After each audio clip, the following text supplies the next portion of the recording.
control. Gravity is all that I know. She's over me. She's over me. She comes me with her hypnotic dance. She holds me here with only a glance. She's over me. She's over me.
In my heart, I can't let go, I'm breaking apart, controlling me, controlling me.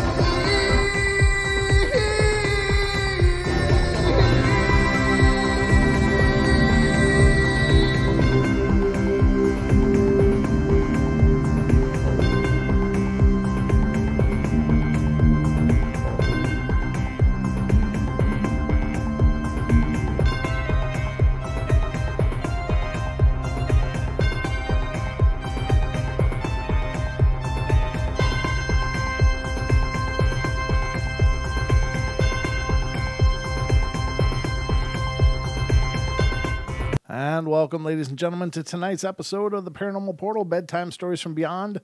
I'm your host, Brent Thomas. Welcome for being here. Welcome for being here. Does that even sound right? I don't even know. I don't know. It's just been one of those days, but it's been a good day, and I'm just trying to get all done and tied up for the holiday season, and I think I'm about there, but I hope you guys are all set because I hope I have a good show lined up for you, but if not, it's just I'm doing my best. So anyway, sit back, relax, get all tucked in because it's time for bed.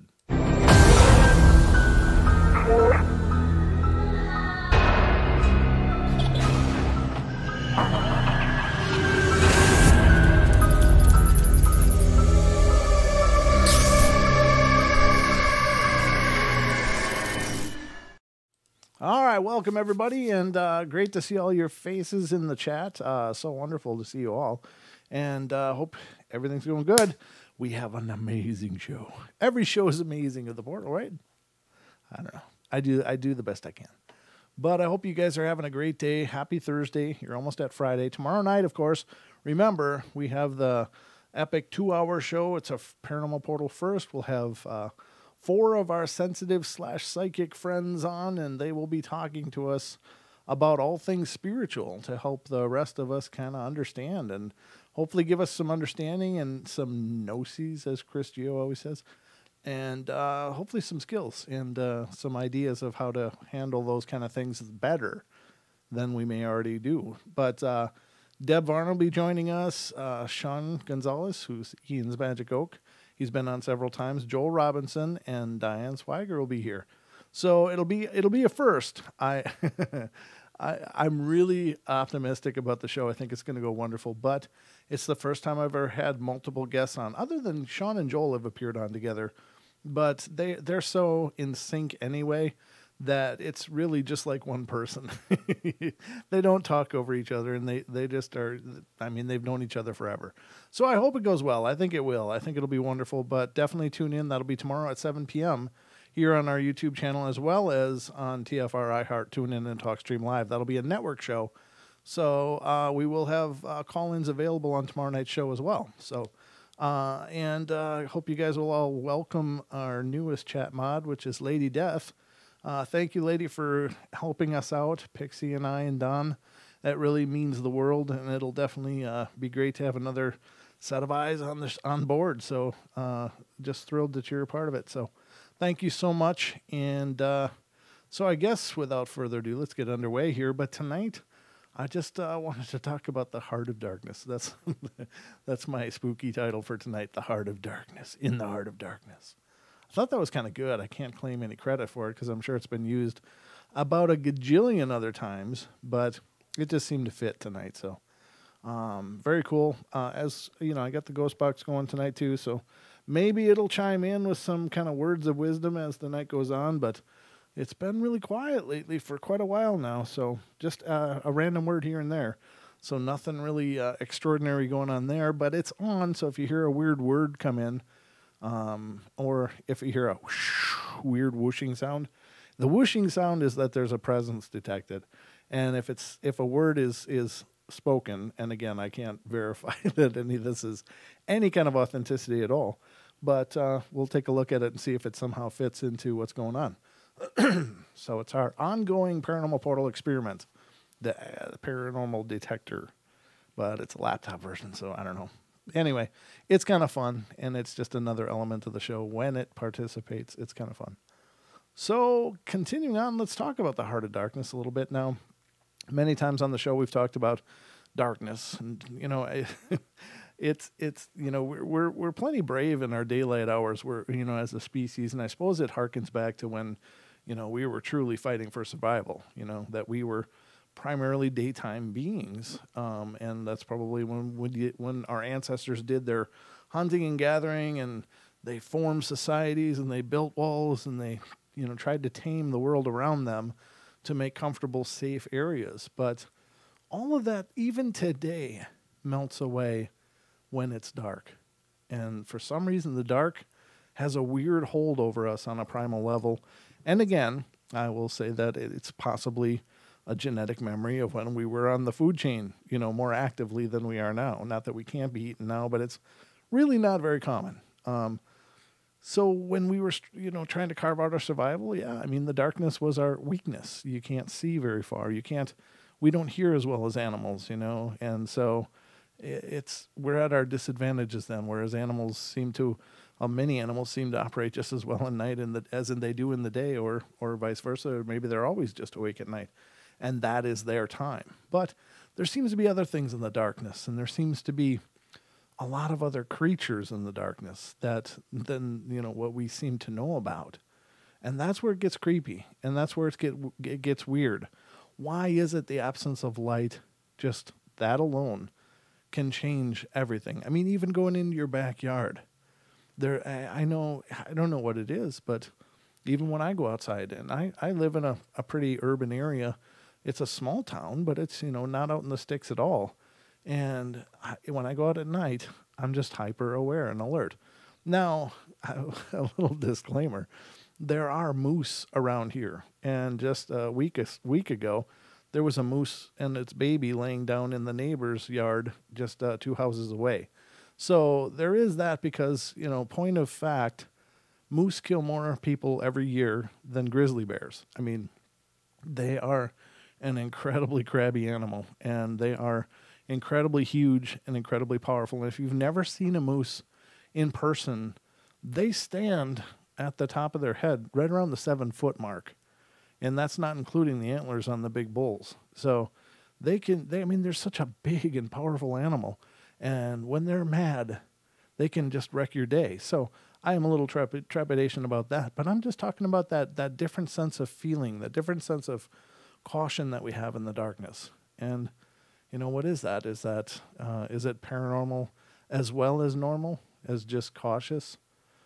People may be concealed in the darkness, but other things may be too. So, you know, I don't have the answers necessarily, but I think they're all points of consideration. And there seems to be something different about darkness than there is day, and it's not just the absence of light. There's something else. There's something else that's different then. Maybe the darkness is always thinning the veils. Maybe the light creates the strength in the veils between the worlds. I don't know. It's hard to say, but as Sean said, the veils are thinnest right about now. He said that the traditional belief about it being Samhain or the Halloween time is not exactly accurate. It's thinning then, but it's actually at its thinnest now. Now, that does seem to correlate with the amount of light we get. That seems to have some significance to the amount of sunshine that's happening, at least in this northern hemisphere, that the nights are longest now. So the veils are thinnest now as well. That seems just more than just a coincidence, right? Maybe there is something to the light adding to the strength of the barriers between the worlds. And maybe when they are thinnest, those things can move more freely, just like our ancient ancestors believed. But whatever the case, let's get into some stories of some things people have experienced. I actually got a cool message on, and I don't know what it is, but people are really commenting. More commonly, they put comments, these great comments, on the videos on YouTube. And so I got to cut and paste them. I'm like, oh man, I wish people would just email these things to me.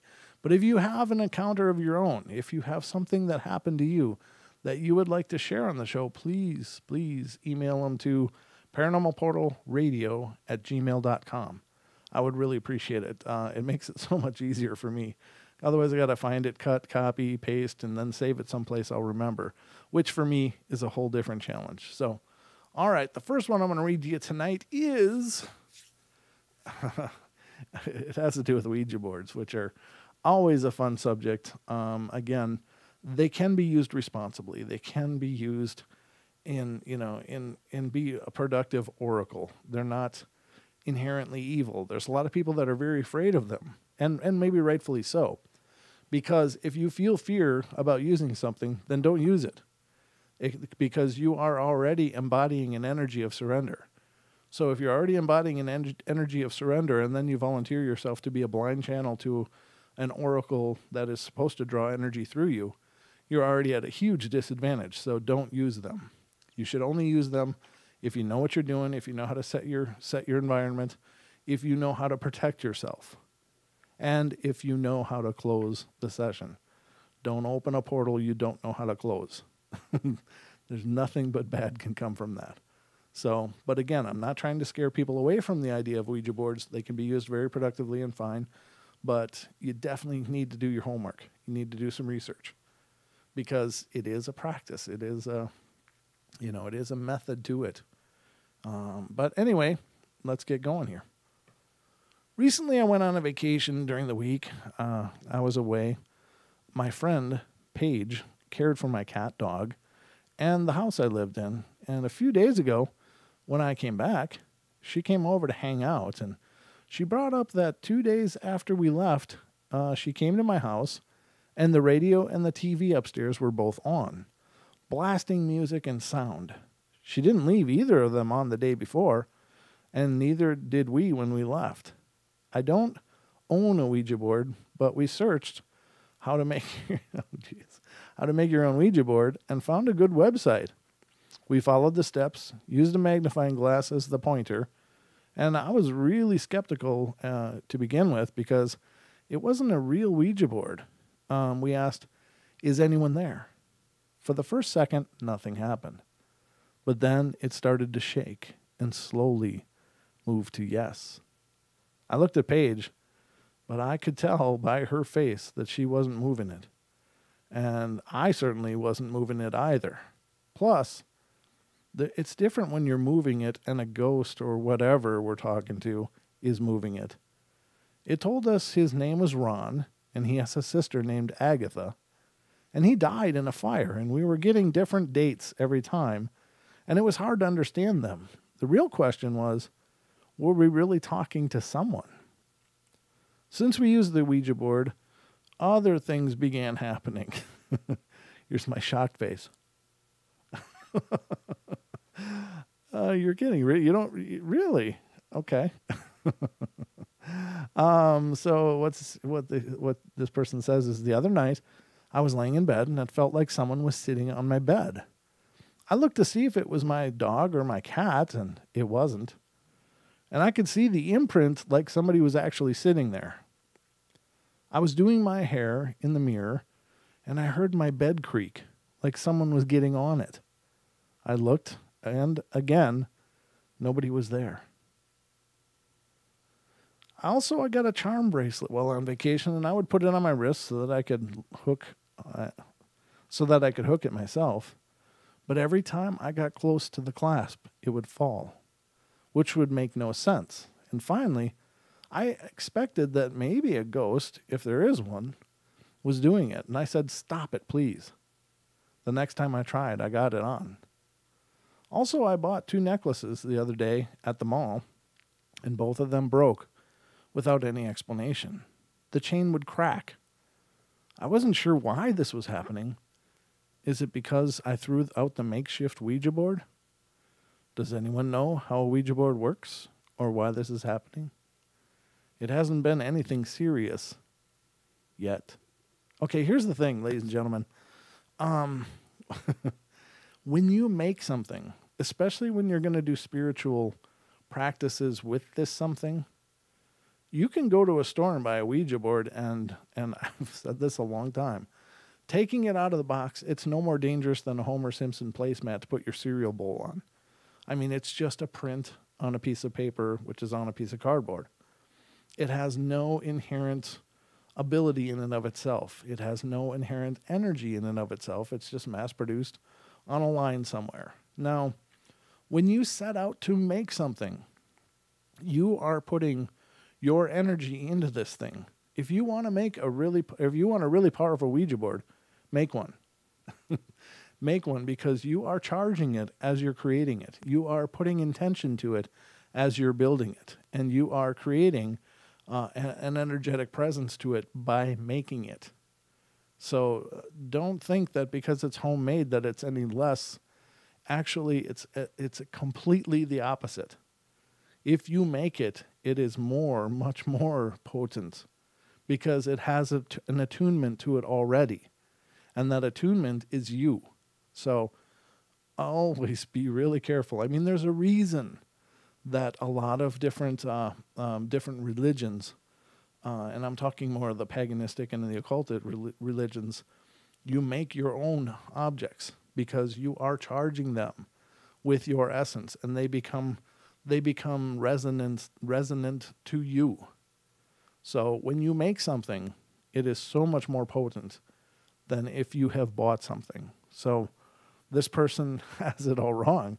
She thought since she made a board that it was just, it's just it's us trying to mimic something. Well, no, when you're making it, you are making it powerful just by virtue of making it, and then after which using it. So it's quite the opposite. So if you make a Ouija board, just be aware. Now, when you're done with it, just throwing it in the garbage is not the right answer. Like, okay, we're done. Let's just get rid of that.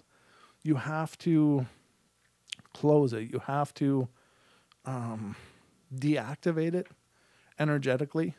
And it's not so much about the ritual. It's not that you have to do A, B, C, D. It doesn't matter what ritual you use to deactivate the board, but you need to make sure that it resonates with you, because the whole idea around spiritualism and spirits and energy is that we are the conduit. We are the batteries that charge those things. And by giving something energy, you're activating it. You need to also deactivate it. And the best way to do that is to create a ritual that resonates with you on a very spiritual, profound level. Whether it's through your religious practice, if you're Christian, you can use items such as holy waters, prayers, the Lord's Prayer. You can use, if you're into other practices, you can use sage, you can use salt, you can use essential oils, tracing different patterns on it, whatever resonates with you. This is the key to the magicians of old, is that the spells were only meant to channel energy. The rituals themselves have no power.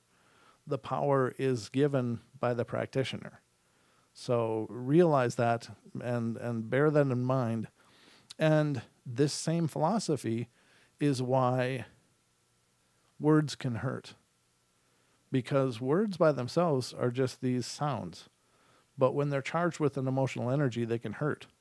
You can say something like, "You really suck." Or you can say, "You really suck." And those have two very different meanings, because one of them I charged and one of them I didn't. I just did a laughingly thing. Or I gave it a light energy. The first one I gave a light energy. Now, I don't pretend to teach. It's not my place. It's not the intention of the portal to teach in those manners. But I do need to give you guys those little things, because I don't think people understand the profound nature of our energy and how we manifest it subconsciously all the time. And it does things to our environment. So take it as you will. Discard it if you will. Whatever. I'm just throwing it out there. I hope that makes sense, though. But yeah, that doesn't surprise me. They had some weird experiences after that. There's a lot of wrong in that story. And I hope I've helped to, at least spell out some of it. I'm sure other people have more information than that to offer, but yep. There you go. So anyway, next story. This one's kind of short, but I'm doing a lot of monologuing, so this will be a long episode anyway. I'm monologuing a lot. All right. My nanny, who's actually my grandma, but we always called her Nanny, had an adorable, fat, small black poodle named Mikey. Me and my cousins and my sister and brother all grew up with Mikey. When I was around 7 or 8, and Mikey was at the ripe old age of 15, wow, he's an old dog, he got very sick, and we made the hard decision to put him down. Poodles usually only live about 15 to 20 years, and in his condition, he was absolutely miserable. We all loved Mikey dearly, more than you can imagine, and no one would really think so, because as much as we used to complain about him, the day he was put to sleep, we were all really upset. A few weeks after he was put to sleep, my nanny was alone in the house watching TV. And her house is set up so when you walk in, you walk onto shiny stone that shines in the sunlight, and you turn around, or then you turn into her carpeted den/dining room. And she heard clicking noises, like nails on hardwood floors. And a jingle out of the corner of her eye. She saw a black figure. Excuse me. She looked at it and it disappeared. But it's a little self-explanatory. What you might think with this was, it was Mikey. She never really saw anything after that, even though sometimes I thought I saw him in the reflection on the sliding doors leading to her backyard. We think Mikey had just come to say goodbye. What a great dog.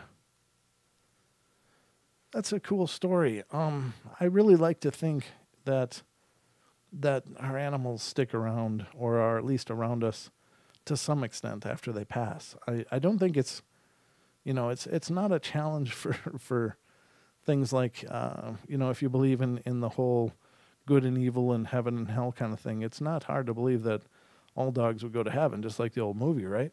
But because they are just these loving, kind souls that just want to be a part of our lives. And hopefully it's a good experience. Hopefully that, you love your animals and you take good care of them. Because, they are, the thing with dogs, and maybe it's true with cats too. I love cats and dogs. I love all animals. I really do. I'm a very naturally inclined spirit, I guess. But when you think about an animal that will die for you, and a dog would without even thinking about it, has absolutely no reservations about throwing itself into harm's way to protect, because that's just what they do. And they love so deeply and profoundly that they would do anything to make sure you're okay. And you think about an animal that you could scold, it holds no grudges. It just is love. And it's pretty incredible, and they are very profound spirits. I had a German Shepherd named Xena, and I've talked about her a little bit on the show, but she was really amazing. I didn't name her, but it was Xena the Warrior Princess, like the TV show. She came named, but she was an abused dog when I got her, and she had never been potty trained, never been leash trained or anything. But she was this gentle, beautiful little soul. Well, actually, kind of a big soul, but she was just such a loving and amazing dog. When I first got her, she wouldn't let me pet her for 3 days. She wouldn't let me touch her for 3 days.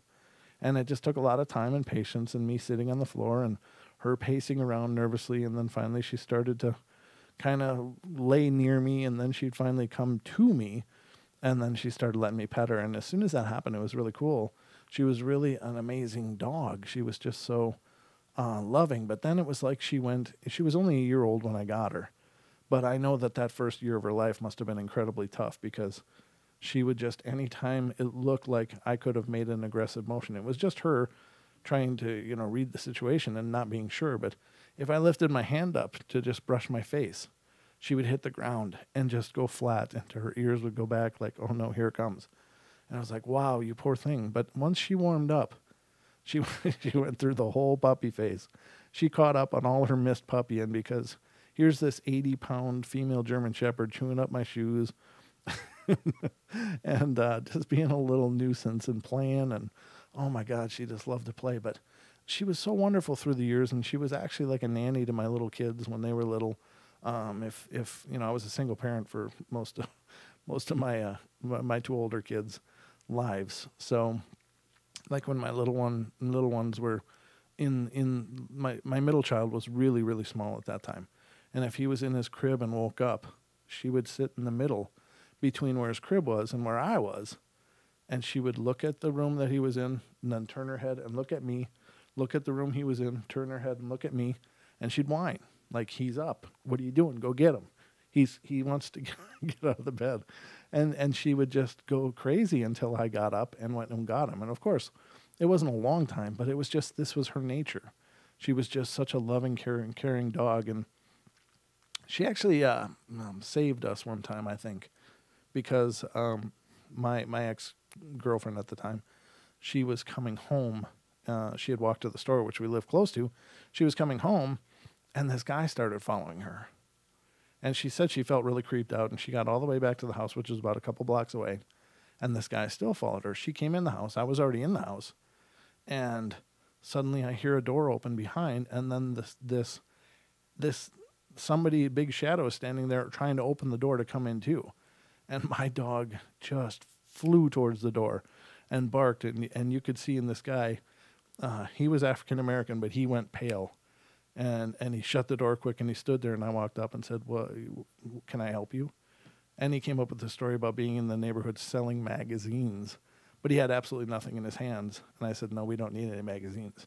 You should go. And he said, yeah, I'm gonna go. I'm gonna get out of here. And then he left. But if she hadn't been there, I mean, it has nothing to do really with the show, but just a fond memory. But anyway, her time came to an end. She got old. She lived to be 14 years old, and she was so alive in her eyes, but her body was just sore. And it was hard, because I was faced with the decision, do I put my dog down? Do I put this beautiful soul down that just wants love, and she just wants to be here? How can I do that? And I couldn't. But I did lay down with her on the night before she died and just said, it's okay. You can go. You've been wonderful. We love you. It's okay. We love you. And then I went to bed, and when I woke up in the morning, she had passed. And it was so hard. And the profound part of that is that every once in a while since then, I will have dreams where I'm outside, and she will be there. And she'll look at me, and she'll play with me, and she'll be all excited. And I'm like, oh, where have you been? Because in my dream state, I'm not remembering that she's not still alive. It's just like, I don't know what it is about dreams, but you just don't have that linear memory at all. It's just gone. She's there, and I'm happy to see her, but I know I haven't seen her for a long time. And then she starts looking at me, and then she looks out into the distance.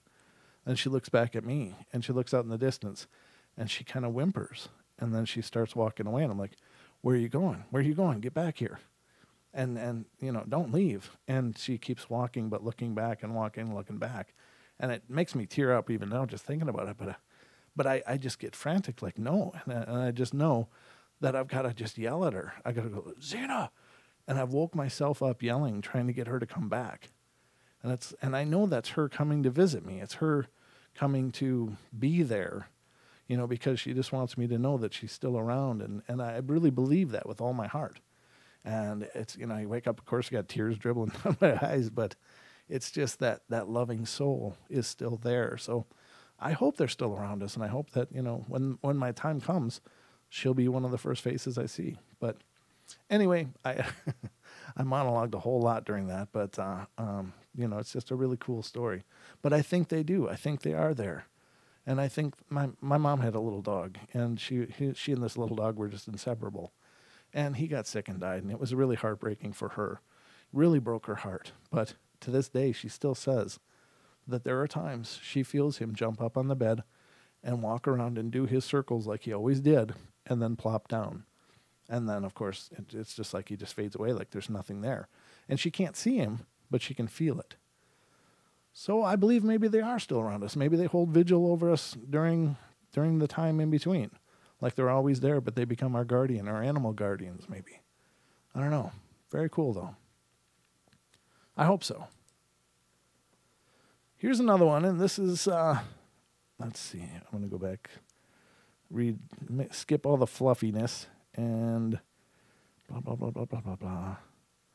Wow. Okay. I guess the whole first paragraph was just fluff. All right. It says, okay, here's one of my many stories. I have an alarm clock, radio near my bed, and one night, my friend slept over at my house, and we were just sitting and talking. And it was a little late, about 11:30-ish, and all of a sudden, my alarm clock radio turned on. We both just looked at each other thinking, what the hell is that? I got up and walked over to my radio to turn it off, and it has an alarm function that will make the radio turn on instead of a chime. But the alarm was off. It had a sleep function too, but it's only activated by pressing a button. And this happened a few times, and after that, once with the same friend over and around 9 o'clock-ish, and once with another friend in broad daylight, and another time one afternoon. I was home alone in my room, and once again, the radio turned on. No alarm, no sleep function, nothing. I threw down my book and said, okay, that's enough. Please stop it. And it hasn't happened since. Now, oddly enough, this person does give an update and says that the radio has turned on 3 other times since then.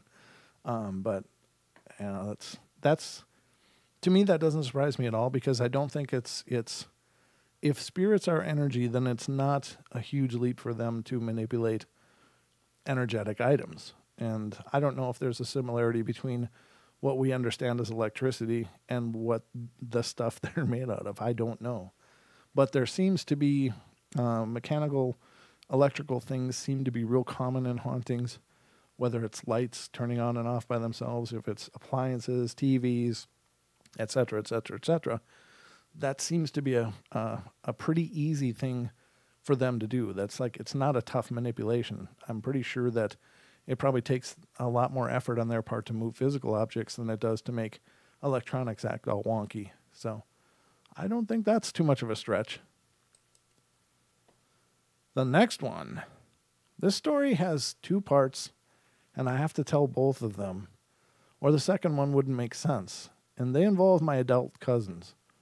My cousin Jen is married, and she has 2 children. Her hubby is Tom, and her kids' names are Tommy, who's 6, and Diana, who's 4. My first story takes place about a year ago, and this was submitted in 2007, so quite a while ago. One night, Tom and Jan had just put their kids to bed. When they first bought their house, it had 2 bedrooms, but then they had Tommy and then Diana, so they built a bedroom in their attic. The steps lead to their bedroom, which is the only room upstairs, and Jen was sleeping, and Tom was just falling asleep, and their bed faces the door, and Tom had the feeling like he was being watched. He opened his eyes, and his mom was standing by the door. But that made no sense. His mom had passed. He got up and walked towards the door, and when he reached it, 2 things happened. His mother disappeared, and he smelled smoke. Immediately he opened the door and headed downstairs, and it turns out their dishwasher was broken and had started to smoke and catch fire.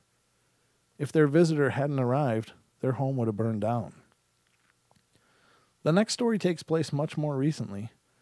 My Uncle John, Tommy and Diane's grandpa, says Diana, my younger cousin, refuses to enter her home without the TV on. And they ask why not, and she always says, it is there, and points to a corner in her wall. It's a blank corner nowhere near her closet, with no posters or toys or borders on it, and she points higher to the ceiling. At night she doesn't go to sleep alone without the TV on, and then, when her parents turn the TV off, she comes back up in their room.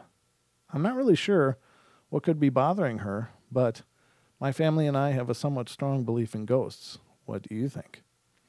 It's possible. I don't know. It's, then again, kids get used to what they get used to. If they always have had TV on, then to have it off is going to be tough.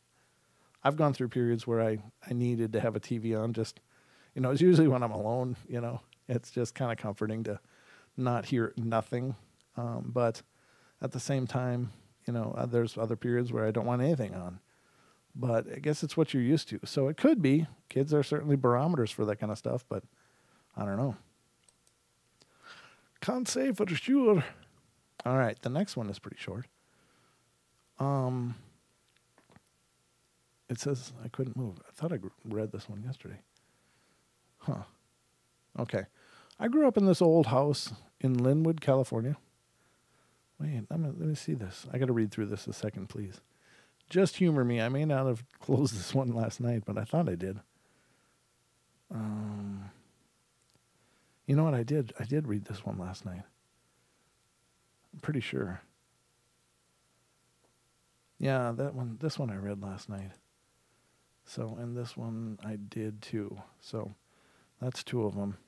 So let me read this one, since I had two stories up that I should not have. Let me read this one to you guys. This one's not overly long. But we'll close with this one, if that's all right with you guys. How you guys doing in the chat? Good? All right. Oh, God. I wish they wouldn't start with all this backstory that refers to other things they've written. One night, while my dad was sleeping, he had a dream that a huge weight was laying down on top of him. He couldn't move because it was really heavy. And when he finally got enough strength to push the weight off, a person fell on the floor. He stood up to see if the person was okay, and as soon as my dad stood up, the person sat on the foot of the bed. My dad touched him on the shoulder and said, "Hey man, are you okay?" But when he looked at the man sitting on the bed, he realized it was himself.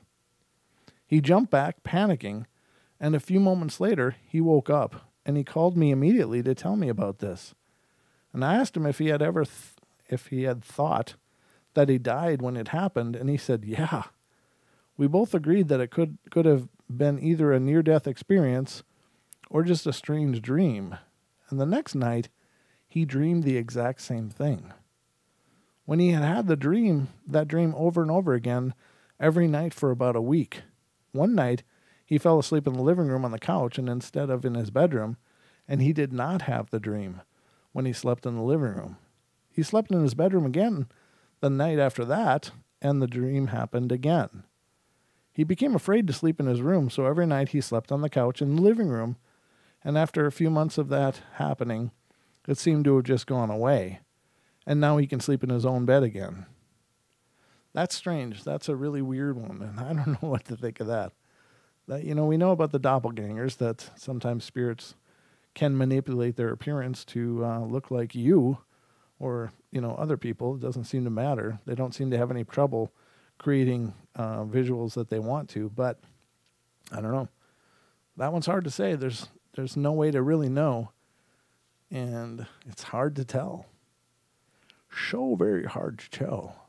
So I hope you guys have enjoyed these, and I hope you've enjoyed the journey and the bedtime stories from beyond. But, there's Don. Hey, Don. had a great show with Don last night. A lot of fun, a lot of laughs. I was watching it again today and laughing. So it was a lot of fun. If you didn't catch it last night, definitely check it out. It's just Don and I being Don and I, and it was a lot of fun. So what's not to love? But good to see you, brother. Hope you're having a good night. And we, of course, will see Don again on Saturday night here on the Portal, where we'll make sure to raise some more havoc and have a few laughs again. It's always a good time. So I hope you guys are doing great. And I guess that's going to about wrap it up tonight. I do have to go. I've got a few things I got to do before bedtime to prep for tomorrow's show. And really make sure to check out tomorrow's show. It's a, Paranormal Portal first, but it's an exciting one where we're going to have a panel of guests. And we'll see how this works. I'm really looking forward to it. So good night, everybody. I love you all. Be good, be kind, be nice. Take care of each other. Help each other out. Spread that holiday cheer, whatever the holidays mean to you. But unless you're a jerk, then then don't. Unless you hate the holidays, then just shut up. But anyway, we'll talk to you guys tomorrow night. And again, the show will be at 7 p.m. Pacific Standard Time. Whatever that means to where you are, I don't know. But make sure you've subscribed. I'm looking at the analytics, and about half of our views are unsubscribed people, and that's pretty amazing. So if you're enjoying what you're seeing, if you're having a few laughs, having a good time, subscribe. I'm pointing down because the subscribe button is down there somewhere. I don't know where it is, but anyway, definitely do that.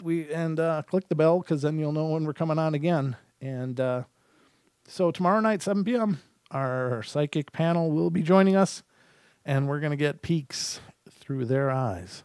So take care, everybody. Have a great night, and I'll talk to you tomorrow because that's just how I roll. See you then.